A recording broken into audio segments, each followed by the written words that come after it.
All right, everybody, welcome back to the Move podcast, brought to you each and every day this summer by Ventum Bikes. You probably saw on socials yesterday, busted out the GS1 on some epic single track. Thing handles like a dream. Of course, my road bike is my NS1. Special offer for our listeners, 10% off. Use the code WEDU, W-E-D-U, over at ventumracing.com/themove. If you don't get the bike within 3 weeks, you can add on another 10% off. But these things are rocket ships. I think you'll love them.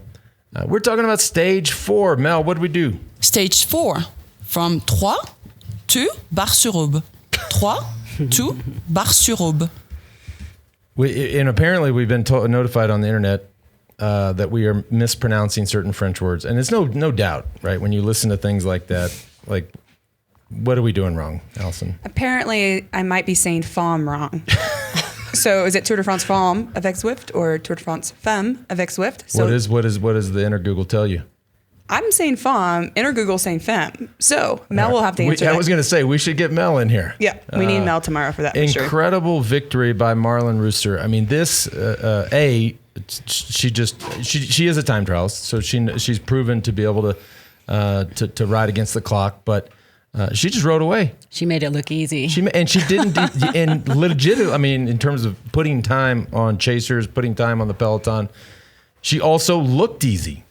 She definitely made it look easy. And it was interesting because the timing and stuff made it so SD Worx was completely happy with what was going on. And it also gave Van Vleuten a chance to kind of regroup a little bit, I feel like. Yeah, Marlen Reusser is a Swiss national champion. She was first championships for Switzerland was in 2017. This is why while she was still in college. She won the road race and the time trial. She also was a silver medalist in the time trial in Tokyo 2020, as well as a second place medalist in the UCI World Championships time trial.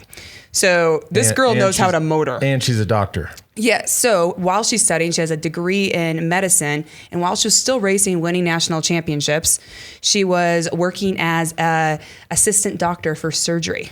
Wow. This girl is smart, fast, and apparently very composed. Yeah, I mean, we were just commenting when we were watching. I mean, normally, especially when you're getting to the end of the race, and sometimes people fudge it a little, right, and give that mask. But she just looked so calm and cool and collected, and just legit just rode away from everybody. I think SD Worx set themselves up for an incredible day today. They had the numbers in each selection. Obviously, this course suited her. There were some steeper pitches, but we were talking about it, watching 10K to go, that last steep pitch.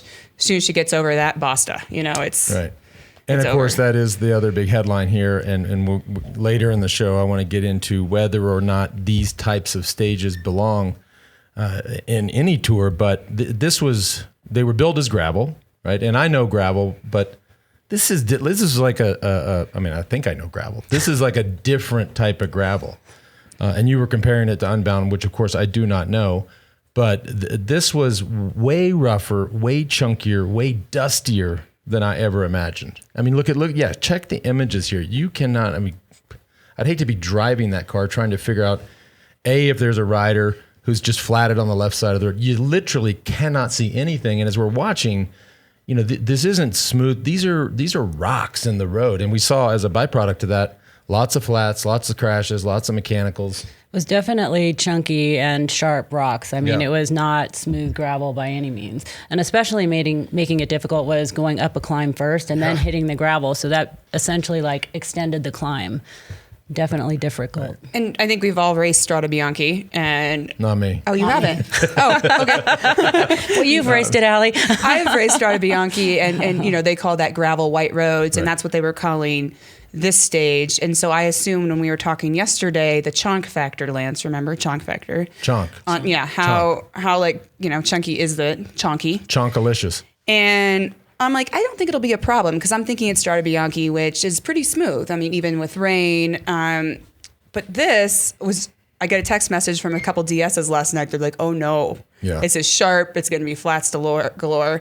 And so I'm like, chonk factor was much higher than I anticipated. Yeah. And then we definitely saw that with tire choices, flats, just Makes all overall the carnage. difference. I mean, even leading into them essentially in the beginning, the roads were narrow, lots of technical stuff, and then hitting the sharp climbs like steep, and then all of a sudden hitting the gravel on top of them. love that. It just really makes it much more challenging and keeps the groups apart because you have to stay on the, you have to stay on the gas once you're over the top. And how many bike changes did we see today? Well, we're gonna. I want really terrible to get into the winners and losers because there were some obvious winners and there were some very, very obvious losers today that just had bad luck and misfortune.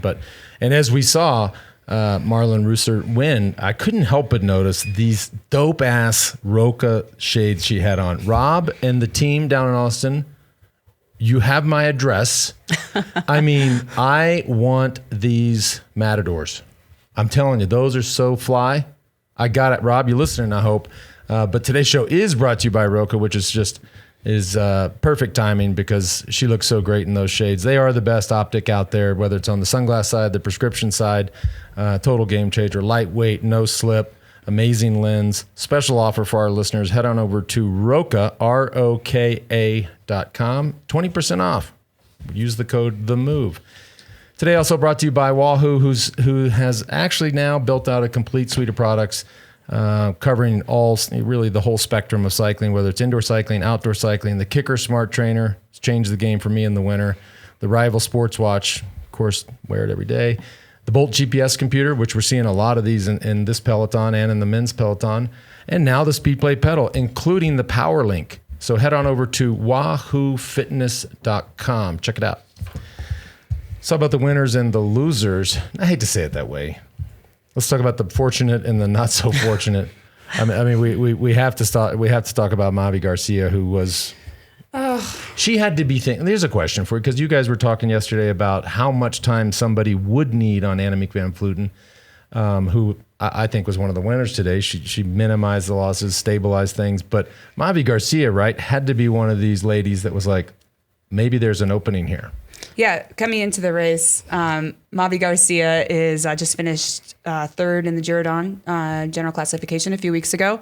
Also finished second at Strade Bianche this year. She is the current Spanish national road race and time trial champion, and she has been for multiple years. And GC favorite for sure. Go ahead, Mari. Sorry. Well, no, I mean, I just feel like when you see that there's an opportunity to possibly get some time on Van Vleuten, you're looking at it as a day that, there's opportunity there for you. And then to have it messed up by having, mechanicals and crashes, et cetera. I mean, we had one flat or one mechanical. She takes a teammate's bike, and we saw horrible. this. It's hard to watch because you're like, oh no. We saw it in the men's tour when Jonas Vingegaard took, I think Van Hooydonk's bike, who's about a foot taller than him, impossible to pedal. And she had the same situation.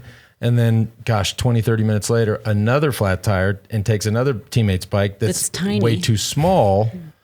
And then we end up here. This is hard to watch. This is hard to watch. And I just... she got lucky that she didn't actually get hit. I mean, after coming down like that. Well, and I think it's a little hard to place any blame here. I mean, yes, the director should have seen her coming over. I don't know. When I'm always coming over in front of a car, I am making sure I am free and clear. Mm-hmm. But heads up by that director to hit the brakes because she lands right in front of the car. Yeah, I mean, I feel like you can't really put the blame on either of them too much. It's both of them and the excitement and all the chaos that's going on, especially after as many changes as she had. It just had to be, a difficult moment. Offsetting penalties. Yeah, offsetting penalties, yes. No, I'm just still traumatized. I can't talk about it. Well, I mean, it that effectively ends her chances to win this tour. Yeah, and she looked pretty beat up. I mean, definitely sat up right away. We watched her go to medical. So far, her team is saying no insane injuries, but we'll see what tomorrow morning looks like. And there's not a lot of chance left, if you're not feeling great. And that was a very hard impact. To win the tour, but she could still be up there. She lost, 3 minutes today. So, I mean, it's a possibility that she could still do well. Yeah, and go for stage wins. But we saw our girl Ludwig, who had a mechanical, who came back tough as hell, got right back up there. Yeah. Cecile, she's in it. She's in it. Yeah. She changed her own wheel faster than I think any mechanic could change her own wheel. That was an impressive. She was like, give me the wheel. I'll do it for you. Right. I have a race to be in. Well, she's highly motivated right now. I mean, she's coming off that huge win and just feeling good about things. And the winners of the day, we have to talk about Team SD Worx. They just from start to finish dominated this race. I mean, obviously the stage win, and then completely neutralized what was left of which wasn't a lot left, but the completely neutralized having a few of other riders in there. The race, it's just hard to sort of reanimate a race when somebody's riding away from you. Well, basically, when they have the whole team up there in the front group, it's pretty, they had all the odds in their favor. But, I also think that Van Vleuten, she was clearly a winner because of SD Worx's, Yeah, she had a little easier day. Yeah. She had to keep making those splits. We watched her lose a little bit, but she caught back on. And SD Worx, there you have former world champion Chantal Bloch. You have Ashley Mullen-Passo, who's a South African champion, and then Demi Vollering, who is their GC leaders. But they actually have two potential GC leaders, but they've been very apparent that they're going full in for Demi. And Demi was just riding that front, just people off her wheel. So that's kind of one of my, we wanted to talk about her a little bit because she was good on that gravel, right? Oh, she looked great. Yeah. And Demi Vollering, she's won La Course when it went up the hill, and she's also won LBL. So Liège-Bastogne-Liège, and second at Amstel Gold. Those are good races. Those will work. I don't know about you guys, but and SD Worx has already said, on their Instagram and Twitter that they're going full and that she's their GC leader. And so I was watching her on the gravel, and she was just riding people off her wheel, and I felt like she's waiting for people. Okay. But had someone like Mullen-Passo gone off the front, it could have been a totally different day for Van Vleuten if people had to be chasing and, the pace stayed higher and the group got smaller. So for Van Vleuten, it was kind of a great scenario in a situation where she's coming back from something and needs some, help making sure that she can recover enough for the big days, because with tomorrow's stage being so long, she has probably another day to prepare before the mountains. Exactly. I'm a little, and I just can kind of reflect on my career. When I would see a rider at the end of a stage, a tough stage, a stressful stage that's just covered in salt, I would always see them, and some people salt up more than others. Annemiek van Vleuten was, again today, very salty. I don't know. When I see somebody like that back in the day, I'd be like, this guy's in trouble. Something's not right. Yeah, I think that you're always looking for those signs, but it definitely depends on each athlete in particular. But with her, she looked better on the bike today. She looked more comfortable. She was pedaling better. She did have that moment where it looked a little questionable, but it almost seemed like there had been something mechanical that had happened that she got stuck behind. But she's had teammates up there, and they're definitely protecting her. So hopefully she has one more day to come around. Yeah, she has 2 more days. 2 more days. 2 more days. Yeah, 2 more days. 2 more days. And then it's the show. But So back to Demi, just because I have to say this. Let's go. Because I'm a fan. I'm a fan of all of the riders. Right. But I sit with you every morning. You put a pillow in between us this morning. Just for the listener viewer, I had to draw a little line today and said, Allison, do not cross this line. When you start jumping around, don't land on me. I do have the boomstick. She has the boomstick because she's next to me instead of Lance today, so she's allowed to hold it again. You really did put a pillow between us. No, I know. Okay, you're scared of me. It's fine. But back to Demi, when I was watching her so smooth on the gravel, and now we're looking at the GC contenders are starting to evaporate with crashes and bad luck. And we're going into the hilly stages, and I did think she looked very confident with a great team around her. Ashley Mullen-Passo also just looked untouchable. But I follow Demi on Instagram, and she trains, so I'm thinking this is why she was so good on gravel.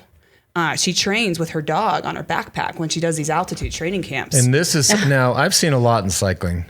This I have never seen. And if you're just listening, we'll maybe try to post it on the social. Is this like a legit training ride out with a backpack, the dog in it? She has a handlebar bag, so I know what you feel about that. So I think she's very serious. Ride. I think she's very serious. I asked the internet, and luckily somebody did tell me what breed this is. It's a Stabbyhond, which is one of the rarest dog breeds in the world, and it's from the Dutch province of Friesland. So that makes sense. She's a Dutch rider. She's got a Dutch breed dog, and she has some high altitude training camps. And the handlebar bag probably's got some dog treats in there, some chews, maybe a leash if she gets off to go to the store and grab a bite to eat. So apparently Dutch dogs even ride bikes.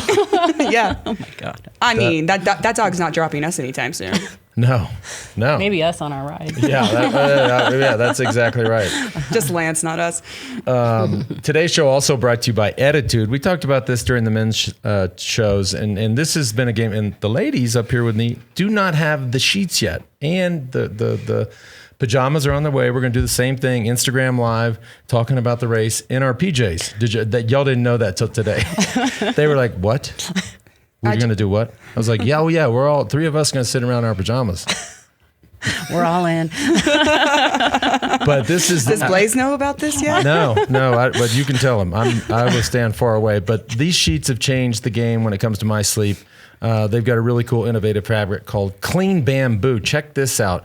But first of all, 15,000 five-star reviews on the internet. It's been tested to be 17% better at regulating body temperature, 24% better for moisture wicking, and also no harmful chemicals in the process. So this process saves 99% of the water over traditional sheets and 38% less carbon. So you can sleep sustainably. Oh, nice. And I've met the two founders of this company. These women are dynamos, so I love what they're building. Head on over to Ettitude. That's Ettitude, almost like attitude, which is a lot of that up here. Ettitude.com. No, that would be you. Ettitude.com/themove. 20% off. Ettitude.com/themove. PJ's coming up soon. I'm excited about the PJs. You're going to love them. That's going to be fun. No, it's the same fabric. I mean, it feels amazing. I've done really well too. I have the swear jar up here because the internet asked me to have that. My mom hasn't asked me that yet, but my brother-in-law did reach out. $20 every time. Oh, I don't make enough for that. Sorry. Okay, 20 lira. Okay, whatever. Yeah. Hey, another cool thing I noticed just leading up to the stage, because I follow him on Instagram, and of course Tiffany Cromwell, his longtime girlfriend's in the race. The F1 grade, Valtteri Bottas, was in the race today. He's such a good, he loves cycling. He really supports her. But cool of him, like in between race weekends, what does he do? Tour de France Femmes. He was handing out bottles yesterday. Yeah, I mean, the guy is riding in the lead car with ASO. He's such a good dude. Loves this sport, and great of him to support women's cycling. Yeah, he does. He loves riding gravel too, Lance. He's launching. He told me this when he was here about a month ago. He's starting a gravel race in Finland. Yeah. Yep. And I was like, wow. All right, hang on, where's Finland? It's the same. It's the same. With like SBT, so the steamboat gravel, and they're doing a Finland version, and they love that. So it's been really great to see him out there. We also heard on the coverage today, and you kind of never know what to believe or not to believe, but they were talking about on the TV coverage that the viewership was significantly higher than they had expected. And so you're like, okay, so I did a little digging, talked to my sources that shall not be named. So check out these viewership numbers this is just for France. So on Sunday, the first day, 3 million viewers. Monday, 1.7 million viewers. Yesterday, 2 million viewers. Of course, the numbers for today haven't come out. Those are huge numbers. That's a little boomstick there. That's a boomstick. Yeah. Yes. It's so amazing to think that what this is going to do for progressing women's sport. I mean, it's a huge step. Being able to get more sponsors now interested because of the media is incredible. Yeah. I think it's awesome just to see women, and that's what we're talking about is to see it. You can be it. I had one more other rider I just wanted to touch on real quick before we jump in. No, go. Fourth place today on the stage was an American rider, Veronica Ewers. She is from Moscow, Idaho. I was like, this is going to be interesting. She played soccer in college, and this is her second year racing professional. She placed third place at the U.S. National Championships, and I was watching with Blaze. I'm like, who is this girl? She's just sprinting, riding fearlessly. She placed top 5 overall at Ardèche, which, I mean, Mari, you know how hard that race is. So she's up there bridging that gap to Alona Amalusic.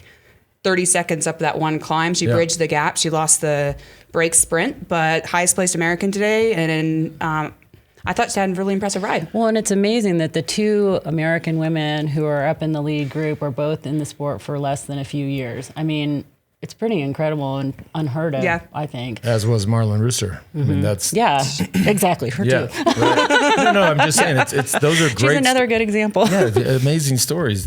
We have a doctor, a Harvard graduate. Right, venture capitalist. We were joking because that is funny. That's a funny tie-in because just to give you all a little inside baseball, like, we're watching a doctor win. Yesterday, we're talking about a venture capitalist who takes some time off from her career to go race the women's tour. And I'm like, So if I went around the men's peloton, okay, I got a farmer here, I got an auto mechanic, granted, there are some educated kids, but it's so rare to see that in the men's peloton and so amazing to see it in the women's group. It's like, talk about yellow jerseys and lantern rouges. Yeah, it's amazing. Yeah. Super proud to watch women's cycling. I'm trying to keep down remember how stoked I get. Well, also in the U.S., a lot of them come over in after college too. Right. So they're coming in and learning it from college, like getting in a club during collegiate racing, and it progresses. So. Yeah, Veronica was just running, after playing collegiate soccer, and she's running. She showed up local group ride in sneakers, t-shirt, and like basketball shorts. Right. Dropping everybody. Dropping everyone. But I think it's one thing to have an engine, have an athletic engine. It's another to be able to handle a bike, get thrown in a group with 150 other women, ride over these roads. Like anybody can have an engine, right? But to have the skills to ride within the peloton, position yourself, not crash, stay out of trouble. That's a whole nother, that's just natural born stuff. And then be bridging up to people that have been doing this 10 years. Right. Like she closed that gap on that climb. You watched her. You were like, how is she second over it? I'm like, she literally put 35 seconds. I was like, wait, what just happened? Let's watch her later. I think it'll be interesting. Love that. Special guest tomorrow, which is super cool, right? We are so excited. You guys go with it. You run with it. I don't want to get in the way. Lance, you tasked me with this. And luckily I have dear friends at Zwift. Is actually how I got Marianne Martin's contact. So the first winner of the Women's Tour de France, Marianne Martin, in 1985. I needed her contact information, texted my friend Kate from Zwift, which we will talk about in a second, and Marianne is going to be joining our show tomorrow. That's huge. I cannot wait to hear what she has to say. It's got to be crazy, her watching this. Oh my God, the stories, the equipment changes, the style of racing, the decades that have passed. And now finally too, and she was at the start in Paris. Mm-hmm. She's now back in Boulder, so I got corrected on that by some former teammates as well. Carrie, she's back in Boulder, and I'm like, let's get her on. And so luckily, Marianne did write me back, so we'll have her on tomorrow. And then thank you again to Zwift, not only for helping me get in contact with her, and also for sponsoring the Women's Tour de Femmes avec Zwift. Mm-hmm. And so don't forget to check out our We Do segment on Zwift, which is on the Champs-Élysées. You get a little warm up, that 4.1 mile hot lap, and we're going to go and keep reporting on the wins, but keep going out there racing hard or just cruising around and celebrating women's cycling. That's got to be the worst distance. It's like 7K prologue, just all gas. You have a 2 mile warm up, I believe. This old body needs a 20 mile warm up. Since I've been here in Aspen, I haven't seen you warm up yet. So I want to go. You're right. That kickoff party, I was pretty warmed up, but. I want to go back to the gravel thing because somebody asked, or we were talking about it yesterday, because Annemiek van Vleuten was pretty outspoken and said, "Look, this doesn't belong in the Tour de France." And we've heard that in the men's race when they throw in cobbles and they throw in other things that they just say this is not a classic tour. Should have the mountains, it should have a time trial, and we should finish in Paris. Right. So the question, which she was of course outspoken on yesterday, and I want to bring it to y'all. Does this belong in the Tour? Stage like this. And again, and Mar, you said this, they actually use this stage as a potential preview for a men's stage. And I think 2024, you're going to get the same questions. You're going to get GC guys that go, this is crazy. Like this doesn't belong. This is only a day where you can lose the Tour. You cannot win the Tour. Does it belong? I mean, I look at it and I watched Mavi Garcia's ride today, and it just kind of, it does make some excitement in the race, but it's like at the same time watching her hopes of winning the overall and the chance of her going up against Annemiek is just like, it's so hard to watch it coming down to flat tires and then, wheel changes that can't happen quick enough because your team car is so far back. It just seems like in a one-day race, it makes sense like a classic, but in a tour to risk so much for the overall is a difficult, it's difficult to watch. I can understand the motivation of wanting to do it because it does add excitement. Oh, as for the viewer, it's amazing to watch. Yeah. But I'm not taking a position on this. I'm the moderator. I have a feeling our co-host over here is going to have a slightly different view. We probably have a little bit different. No, I agree. I don't like putting riders in danger or creating courses that are unreasonable. So I think rider safety is always paramount. But our cycling, since Lance, when's the last time it's been a while, right? Time. Yeah. So but cycling's evolving and growing, which is great. Look at this. We're watching the women's Tour de France Femmes avec Zwift on TV, and we're being able to create heroes and fandom in women's cycling and create a equitable space. And with that, those cycling's also been evolving when you look about the popularity of gravel cycling and some of these heroes coming from mountain biking, and how like Red Bull has capitalized on things like that, like in mountain biking, and then the popularity of gravel cycling. How do we reach these audiences and keep making it grow and be relevant? Because it's not like it used to be. It's not an old boys club anymore. And so also it doesn't have to be on the road all the time and perfectly smooth. And personally, like racing this stage, I would have loved it. Of course you would have. We know that. The steep climbs, no, but like coming back and just rolling with high rolling resistance, like it's kind of a roller's course, as we saw, and like a true time trialist won it.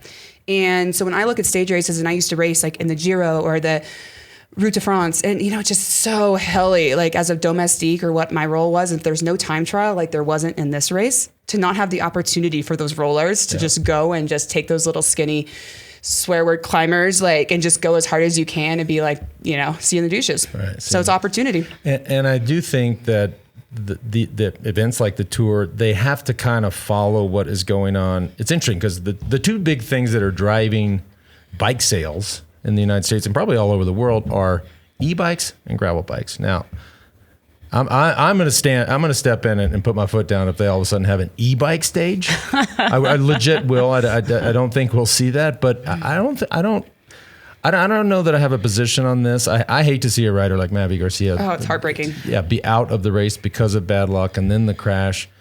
But the gravel mini industry is really driving the sport and sales through local shops and events. And don't get me wrong, I think that gravel is great. And I do think it's good in the classics and stuff. And maybe there's a place for it in the stage races too. But I just, the other side of it is what I mentioned. It's really hard, I would think, for a team to invest so much money in an athlete that's trying to win a tour, and then to have it come apart on something like that. And I do think we should be like races on those kinds of things, because it's challenging and it's fun and it's different. But when I turned on the television and saw that first section, I thought this is way worse than cobblestones. Because cobblestones, at least, a lot of these sections, they've pre-ridden, you're riding over all the time. The stones don't move. So you can know where you have to be at certain sections of certain sectors. This was not like this. This type of gravel changes literally every hour. And when I turned it on, I was like, oh, this is not gravel. Like, this is something I've never ridden on. No, that was gravel. That's actually what you would call gravel. Then I'm used to here. Okay, I stand correct. I'm used to gravel light. Yeah, gravel light. But so I mean, though, looking at the peloton today, I do love looking at stage races as a spectator and a participant or a competitor to have opportunity for different styles of riders. And so I do think this gave a great opportunity for that. It made us relevant in road cycling. And then also looking at the peloton, I've raced gravel against several women in that peloton, like a Tiff Cromwell. You've got Faulkner in there, Emily Newsome. I mean, I've showed up to gravel events racing against them, and they're racing World Tour, which is pretty cool. Also, then they get to meet the community and show up at gravel events. And so anyway, diversify cycling, equality. So it's some new rules, man. New rules. Yeah, you can't deny the success that it's had, especially here domestically. I mean, well, that's where we're going to find all our women for sure now. I mean, there are not that many road races left in the U.S. anymore. Gravel racing is where it's at for sure. Yeah. Are you taking off your USA Cycling hat for a second? Most of those events are not sanctioned. But you got to look at where are you going to find your athletes. Yeah. And right now you're finding them in gravel races for women or collegiate or NICA. Or Zwift or Strava, or it's crazy. Yeah. So. We got some cool questions before we wrap up. This is so sad. I legit cannot see this email that's printed out. Hi, The Move. In case you didn't already know, Jonas Vingegaard was celebrated in Copenhagen today. The atmosphere was just out of this world. So many people coming out to congratulate Jonas, and everything was broadcast live on national TV. Mats Pedersen and other Danish riders were also celebrated, and Cecile Ludwig's win was also mentioned by Jonas Vingegaard. Check out this party. What? It's a party. And this is from William in Copenhagen. I mean, This is almost like Photoshop. This looks like the Pope is out talking. Yeah, it's like the. And check that. Now this is game ball winner right here. He's flying private into Copenhagen. Look at him. He's like, hey, looks like he's 12. How about fighter jets to escort him in to Copenhagen? Impressive. Smallest. Did you get that, Lance? No, I got a lot of cool shit. I never got that. Fighter jets? That's the first swear word. Yes, I win. Ooh. Shoot. I thought I said shoot. I did it. I lasted this long. Or were you trying to outlast me on the It's cussing? really hard. My mom's gonna be really happy. Oh, Mom. Yeah. But no, I never had the fighter jets entourage on the way in. I did fly on Air Force One once. Okay, that counts for something. That's pretty cool. Yeah. And I guess he probably had some fighter jets on either side. Anyways, also here from Cyberville, Tennessee, place I've never been. This is a question for Allison and Mari, and for old LA too. I've been instilling my love of cycling to my 4-year-old daughter, Nora. She's been on a balance bike since she was 1 and has been without her training wheels since she was 3.5. Proud father moment. What influenced you all to get into cycling when you were younger? For me, it was watching LA tear up the Tour de France. We can skip all that. That's all too nice. But what got you guys, you gals, into the sport of cycling? You want to go first or you want me to go first? I know. All right, I'm older, so I'll go first. Okay. I started because we had a cycling club at my school, and so I was 12. That was about when, all the Olympics and those kinds of things had happened in LA. 20 years ago. Yeah, so 20 years ago, right? 20 years ago. I haven't aged at all. But yeah, I loved riding my bike, and I just thought it was the greatest feeling, and just had an amazing time. It was the first time you feel freedom, Right. And then that kind of turned into triathlons, which then turned into bike racing. Which then turned into world championship titles and Olympic medals. Yeah. It just was really easy for Mari. It's so great. I know. Always looks easier in hindsight. I didn't really ride bikes when I was younger, so I grew up on a cattle ranch in California and rode horses before I rode bikes. So there weren't a lot of roads to ride bikes on, mainly just like cattle paths, and I usually just launched into a ditch, so quit that and kept with the horses. Played tennis in college. That's right. Yeah, background in biochemistry there. And then Another smart one. Another smart one. Yeah. Too smart. And then I got my grandfather, who raced well into his 80s, was really big into cycling. He won like 17 national masters titles here in the U.S. Wow. And he was like, go ride bikes. So at 22 years old, I clipped in, thought I was buying Mari's old T-Mobile bike. Turns out I'm a little taller than she is. Bought it off of eBay, showed up to some races. That.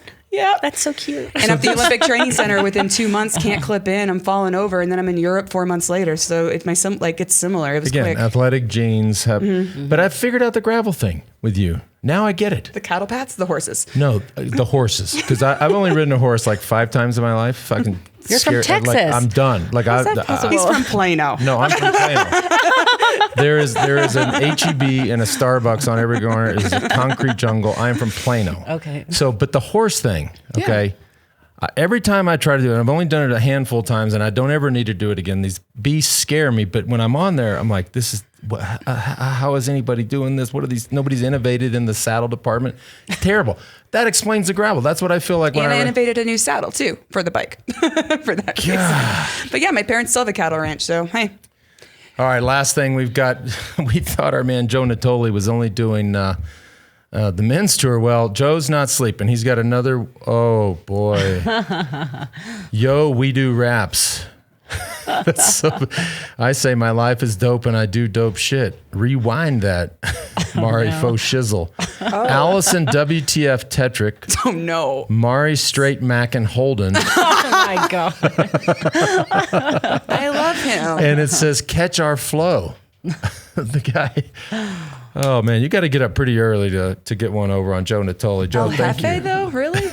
I didn't read that out loud. I was not going to say that. I was hoping you would miss that. I knew if I said it out loud, you would take offense to that.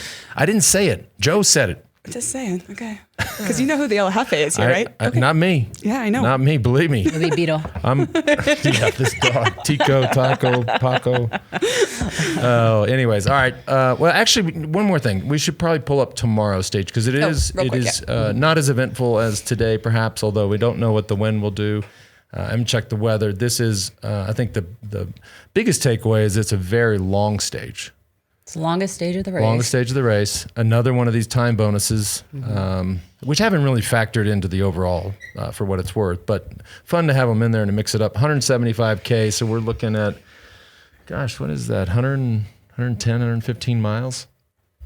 I don't even know the last time I rode that far. But again, that was like Saturday, what? Yeah, all with the lead up to a couple of days and then just this incredible It's going to be a good finale. day for a break tomorrow, and another good day for the GC runners like Annemiek to kind of get a little bit more rest before the big climbs. Yeah, Maybe a sprint. Maybe a sprint. that would be cool. I think we have a pretty unique. good idea. Yeah. Yeah, Weebies was doing wheelies up the climbs yesterday. I saw some photos on Instagram, so she was definitely enjoying her time in green jersey. So you might want to sprint. Yeah. We were talking about that in the Minster. One of these years, I'm going to commit to learning how to do a wheelie. Oh no, I'll just fall on my back. Nope. Right. All right, everybody. Thanks for tuning in. We'll see you bright and early tomorrow morning. You have a bad back already too. I do. I know. We're going to edit that out. Oh God. Or not. Fuck it.